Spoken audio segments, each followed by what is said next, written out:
Bismillahirrahmanirrahim. Assalamualaikum warahmatullahi wabarakatuh. Ya, alhamdulillah ya, pada kesempatan ini kita bertemu kembali dengan pelajaran PAI dan Budi Pekerti bersama Ibu. Ya, bagaimana kabarnya kalian?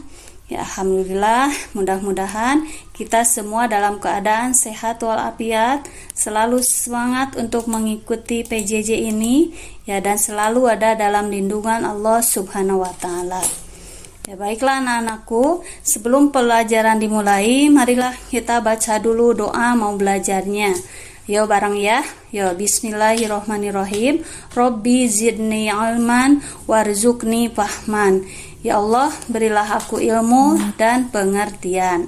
Ya, pada kesempatan pertemuan kali ini kita akan mempelajari materi tentang kehadiran Islam mendamaikan bumi Nusantara. Ya, untuk selanjutnya kompetensi dasarnya yang harus kita ketahui ya, yang pertama yaitu meyakini bahwa berkembangnya Islam di Nusantara sebagai bukti Islam rahmatan lil alamin. Yang keduanya menunjukkan perilaku cinta tanah air sebagai implementasi dari mempelajari sejarah perkembangan Islam di Nusantara. Yang ketiganya memahami sejarah perkembangan Islam di Nusantara. Yang keempat, menyajikan rangkaian sejarah perkembangan Islam di Nusantara. Itu KD-nya. Sekarang tujuan pembelajarannya. Yang pertama ya, setelah melihat penjelasan ini diharapkan kalian dapat satu, menjelaskan alur perjalanan dakwah di Nusantara dengan benar. Yang kedua, menunjukkan cara-cara dakwah di Nusantara dengan benar.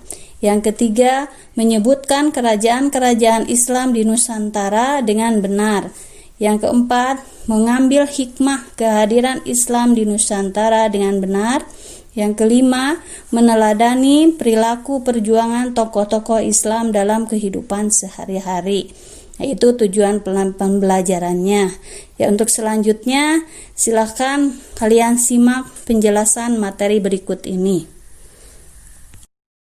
Pada pertemuan kali ini, kita akan membahas tentang kehadiran Islam mendamaikan bumi Nusantara. Pada bagian ini, kita akan membahas 2 poin penting. Yang pertama adalah alur perjalanan dakwah di Nusantara, dan yang selanjutnya adalah cara masuknya Islam ke Nusantara. Baik, sekarang mari kita pelajari tentang alur perjalanan dakwah di Nusantara. Indonesia merupakan negara kepulauan yang besar, sehingga tidak heran jika Indonesia menjadi jalur perlayaran dan perdagangan antar negara. Pada abad 1 hingga 7 Masehi, pelabuhan di Sumatera dan Jawa sering disinggahi oleh pedagang lokal ataupun mancanegara, khususnya para pedagang yang berasal dari Timur Tengah. Mereka bukan sekedar berdagang, namun mereka juga melakukan dakwah dalam penyebaran agama Islam. Masuknya agama Islam di Nusantara melalui jalur perdagangan berlangsung dengan cara yang damai. Ajaran Islam mudah diterima dan mendapatkan perhatian dari penduduk Nusantara. Berbagai sumber sejarah menyatakan bahwa agama Islam masuk ke Indonesia pada abad ke-7 Masehi. Namun, keberadaan para pemeluk ajaran Islam menjadi jelas pada abad ke-13 yang ditandai dengan berdiri kerajaan Samudra Pasai di Aceh sebagai kerajaan Islam yang pertama. Sekarang, mari kita bahas tentang cara-cara masuknya Islam ke Nusantara. Islam masuk ke Nusantara melalui beberapa teori yang diungkapkan oleh para ahli sejarah. Di antaranya adalah, yang pertama adalah teori Mekah. Menurut teori ini, Islam masuk ke Indonesia pada abad 1 Hijriah atau abad ke-7 Masehi, yang dibawa langsung oleh orang Arab melalui perdagangan sekaligus berdakwah. Jadi, pada masa itu, pedagang-pedagang dari Arab bukan sekedar berdagang, tapi mereka memiliki misi untuk mendakwahkan ajaran Islam. Karena orang Arab yang datang ini kebanyakan adalah keturunan Nabi Muhammad yang menggunakan gelar Sayyid atau Syarif di depan namanya. Menurut para ahli sejarah, jalur perdagangan antara Indonesia dan Arab telah berlangsung sebelum Masehi. Yang kedua adalah teori Gujorot. Menurut teori ini, Islam masuk ke Indonesia pada abad ke-7 Hijriah atau ke-13 Masehi, yang dibawa oleh orang Gujorot, yaitu suatu wilayah yang berada di India bagian barat. Menurut para ahli sejarah, pada masa itu banyak orang Arab yang bermukim di Gujorot. Namun, bukan orang Arab asli yang menyebarkan Islam di Indonesia, melainkan orang Gujorot yang telah memeluk Islam dan melakukan perdagangan ke Indonesia sekaligus melakukan dakwah di Indonesia. Yang ketiga adalah teori Persia.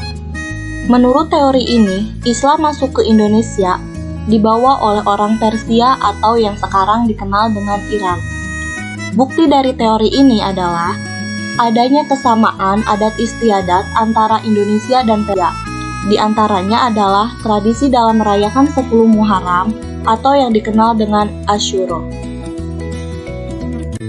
Yang keempat adalah teori Cina. Menurut teori ini, Islam masuk ke Indonesia dibawa oleh orang Cina pada abad ke-7 Masehi. Karena pada masa dinasti Tang di daerah Guangzhou, Kanton, Zhangzhou, dan pesisir Cina Selatan telah terdapat sejumlah pemukiman Islam. Sehingga orang Cina yang telah memeluk Islam, mereka melakukan dakwah penyebaran agama Islam saat melakukan perdagangan ke Indonesia. Bukti dari teori ini adalah Raden Fatah merupakan keturunan Cina, serta terdapat masjid-masjid tua yang berarsitektur Cina di berbagai tempat di Pulau Jawa. Islam masuk ke Indonesia disebarkan oleh beberapa golongan, mulai dari pedagang, sufi, hingga para wali. Banyak sekali wali yang menyebarkan Islam di Indonesia. Di antaranya yang paling terkenal adalah Wali Songo, yaitu wali-wali yang menyebarkan Islam di tanah Jawa. Mereka itu adalah Sunan Maulana Malik Ibrahim atau Syekh Maghribi yang menyebarkan Islam di Gresik, Sunan Ampel atau Raden Fatah yang menyebarkan Islam di Surabaya, Sunan Bonang atau Raden Maulana Magdum Ibrahim yang menyebarkan Islam di wilayah Bonang atau yang letaknya dekat dengan Tuban. Serta ada Sunan Giri atau Prabu Satmanta atau Sultan Abdul Fakih yang menyebarkan Islam di daerah Bukit Giri. Kemudian Sunan Derajat atau Syarifuddin yang menyebarkan Islam di daerah Derajat. Kemudian ada Sunan Gunung Jati atau Syarif Hidayatullah yang menyebarkan Islam di daerah Cirebon. Kemudian ada Sunan Kudus atau Ja'far Shodiq yang menyebarkan Islam di daerah Kudus. Kemudian ada Sunan Kalijaga atau Raden Mas Sahid yang menyebarkan Islam di daerah Kadilangu. Dan yang terakhir adalah Sunan Muria atau Raden Umar Said yang menyebarkan Islam di wilayah Gunung Muria atau Kudus. Para dai dan mubalik menyebarkan Islam di Indonesia dengan cara yang beragam. Di antaranya, cara-cara berdakwah di Nusantara itu adalah dengan cara perdagangan. Sebagaimana telah kita ketahui bahwa Indonesia merupakan jalur pelayaran dan perdagangan mancanegara, sehingga banyak orang-orang dari negara Muslim yang singgah di Indonesia, kemudian mereka melakukan dakwah tentang agama Islam. Kemudian yang kedua adalah pernikahan. Sebagian dari pedagang tersebut ada yang melakukan pernikahan dengan pribumi, khususnya dengan putri bangsawan. Kemudian mereka menetap di Indonesia dan mendirikan sebuah perkampungan yang disebut pekojan. Yang ketiga adalah dengan pendidikan. Banyak dari para mubalik itu mendirikan lembaga-lembaga pendidikan Islam di daerah Indonesia. Misalnya, lembaga pendidikan Islam di Aceh dikenal dengan Menasah, Dayah, dan Rangkang. Juga di Sumatera Barat yang dikenal dengan adanya surau, dan di Kalimantan dikenal dengan nama sanggar, sementara di Jawa dikenal dengan pondok pesantren. Dengan mendirikan lembaga pendidikan tersebut, para dai tersebut bisa menyebarkan Islam di Indonesia. Kemudian adalah dengan adanya hubungan sosial. Para dai tersebut memiliki hubungan yang baik antara dirinya dengan penduduk setempat, sehingga penduduk setempat mampu menerima keberadaannya dan mampu menerima ajaran-ajaran Islam yang diajarkannya. Selanjutnya, dengan cara kesenian. Sebelum Islam datang, kesenian dan kebudayaan Hindu-Buddha telah mengakar kuat di tengah-tengah masyarakat. Kesenian tersebut tidak dihilangkan, tetapi justru digunakan sebagai sarana dakwah. Cabang-cabang seni yang dikembangkan para penyebar Islam diantaranya adalah seni bangunan, seni pahat, dan seni ukir, seni tari, serta seni musik dan sastra. Begitulah cara-cara dakwah Islam di Nusantara.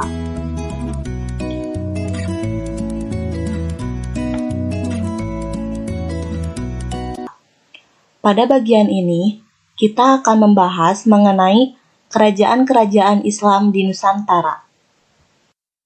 Lalu, kerajaan-kerajaan Islam apa aja sih yang ada di Indonesia itu? Di Pulau Sumatera, ada Kerajaan Samudra Pasai dan Kerajaan Aceh.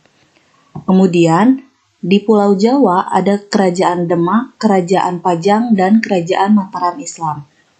Kemudian, di Pulau Kalimantan ada Kerajaan Banjar. Di Pulau Sulawesi ada Kerajaan Gowatalo. Dan yang terakhir, di Pulau Maluku ada Kerajaan Ternate Tidore. Baik, pertama kita akan bahas mengenai Kerajaan Samudra Pasai. Kerajaan Samudra Pasai merupakan kerajaan Islam pertama di Indonesia yang berdiri pada pertengahan abad ke-13 Masehi. Kerajaan Samudra Pasai terletak di pesisir timur Laut Aceh, Kabupaten Lok Sumawe. Raja pertamanya adalah Sultan Malik Al-Soleh. Salah satu bukti berdirinya Kerajaan Samudra Pasai adalah adanya nisan kubur yang terbuat dari granit asal Samudra Pasai. Dari nisan itu, kita dapat mengetahui bahwa raja pertama Samudra Pasai yaitu Sultan Malik Al-Soleh meninggal pada bulan Ramadan tahun 696 Hijriah yang diperkirakan bertepatan dengan tahun 1297 Masehi. Nah, ini adalah raja-raja dari Kerajaan Samudra Pasai. Pada tahun 1521 Masehi, Kerajaan Samudra Pasai berhasil ditaklukkan oleh Portugis. Sejak saat itu, Kerajaan Samudra Pasai mengalami kemunduran. Dan akhirnya pada tahun 1524 Masehi, Kerajaan Samudra Pasai berada di bawah kekuasaan Kerajaan Aceh. Yang selanjutnya adalah Kerajaan Aceh. Kerajaan Aceh berdiri pada abad ke-17 Masehi dengan raja pertamanya yaitu Sultan Ali Mugayyad-Shah. Kerajaan Aceh mengalami masa kejayaan atau puncak kejayaan pada masa Sultan Iskandar Muda yang mampu meluaskan wilayah sampai ke Malaysia. Kemudian, Kerajaan Aceh mengalami kemunduran sejak Sultan Iskandar Muda wafat pada tahun 1636 Masehi dan digantikan oleh menantunya yaitu Sultan Iskandar Tsani pada tahun 1636 Masehi sampai 1641 Masehi. Masa pemerintahan Sultan Iskandar Tsani tidak berlangsung lama karena ia tidak memiliki kepribadian dan kecakapan yang kuat seperti Sultan Iskandar Muda. Kemudian digantikan oleh permaisurinya sendiri yaitu putri Sultan Iskandar Muda yang bernama Syafi'atuddin. Sejak Sultan Iskandar Muda wafat, Aceh terus mengalami kemunduran. Yang selanjutnya adalah Kerajaan Demak. Kerajaan Demak merupakan kerajaan Islam pertama yang terletak di Pulau Jawa. Kerajaan Demak terletak di Demak, yaitu di Jawa Tengah. Berdiri pada tahun 1478 Masehi dan Raden Fatah sebagai raja pertamanya, lalu Ki Wanapala sebagai patih. Kerajaan Demak berakhir pada tahun 1568 Masehi, lalu pusat pemerintahannya dipindahkan ke Pajang oleh Jaka Tingkir, dan didirikanlah Kerajaan Pajang. Yang selanjutnya adalah Kerajaan Pajang. Raja pertamanya adalah Jaka Tingkir, yang memiliki gelar Sultan Hadiwijaya. Kerajaan Pajang merupakan penerus dari Kerajaan Demak. Saat Sultan Hadiwijaya berkuasa, Ki Ageng Pemanahan diangkat menjadi bupati di Mataram sebagai imbalan atas keberhasilannya menumpas Arya Panangsang. Dan Sutawijaya, anak dari Ki Ageng Pemanahan, diangkat menjadi anak oleh Sultan Hadiwijaya. Sutawijaya menjadi Bupati Mataram setelah Ki Ageng wafat pada tahun 1575 Masehi. Ternyata, Sutawijaya tidak puas hanya menjadi bupati saja. Kemudian ia melakukan penyerangan kepada Kerajaan Pajang yang mengakibatkan adanya peperangan. Saat peperangan itu terjadi, Kerajaan Pajang mengalami kekalahan. Pada akhirnya, Sutawijaya memindahkan pusat pemerintahan ke Mataram, kemudian berdirilah Kerajaan Mataram. Selanjutnya adalah Kerajaan Mataram. Kerajaan Mataram Islam ini berdiri pada tahun 1586 Masehi. Raja pertamanya adalah Sutawijaya yang memiliki gelar Senapati Ingalaga, artinya panglima perang dan ulama pengatur kehidupan beragama. Pusat kerajaannya yaitu di Kota Gede, sebelah tenggara Yogyakarta. Pada masa Sultan Agung Hanyakrokusumo, Kerajaan Mataram Islam mengalami puncak kejayaan. Ini adalah prestasi-prestasi pada masa Sultan Agung Hanyakrokusumo. Yang pertama, adanya perluasan wilayah hingga ke Jawa dan Madura, kecuali Banten dan Batavia, kemudian perluasan ke Palembang, Jambi, dan Banjarmasin. Yang kedua adalah mengatur dan mengawasi wilayah secara langsung dari pusat pemerintahannya, yaitu Kota Gede.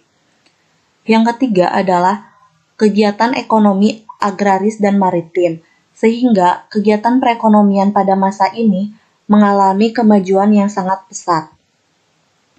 Yang keempat adalah melakukan mobilisasi militer secara besar-besaran, yang mengakibatkan Kerajaan Mataram Islam memiliki pasukan militer yang sangat tangguh. Yang kelima adalah mengubah perhitungan Jawa Hindu, yaitu Saka, dengan tahun Islam, yaitu Hijriah.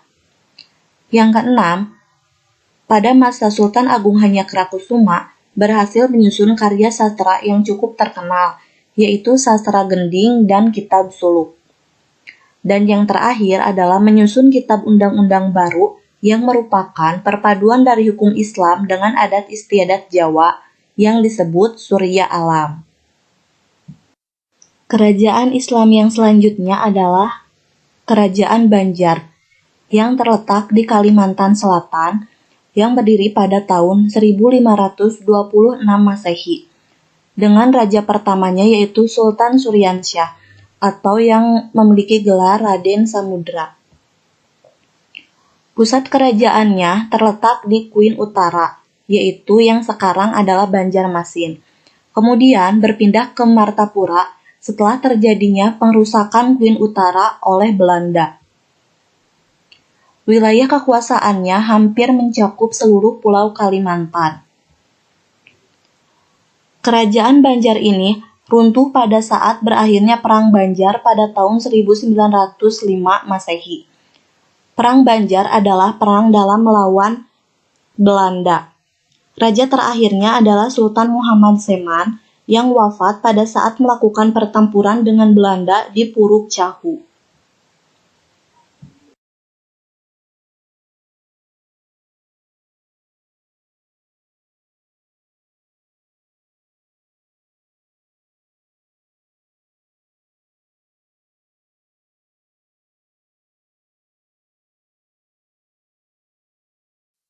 Yang selanjutnya adalah Kerajaan Ternate, yang berdiri pada abad ke-13 Masehi, yang terletak di Sampalu. Kerajaan Ternate memiliki hasil rempah-rempah yang banyak, sehingga banyak dari bangsa Portugis, Spanyol, dan Belanda yang datang ke Ternate untuk mencari rempah-rempah. Raja di Maluku yang pertama kali memeluk Islam adalah Raja Ternate, yaitu Gapi Baguna atau yang dikenal dengan Sultan Marhum. Berikut adalah nama raja-raja di Kerajaan Ternate.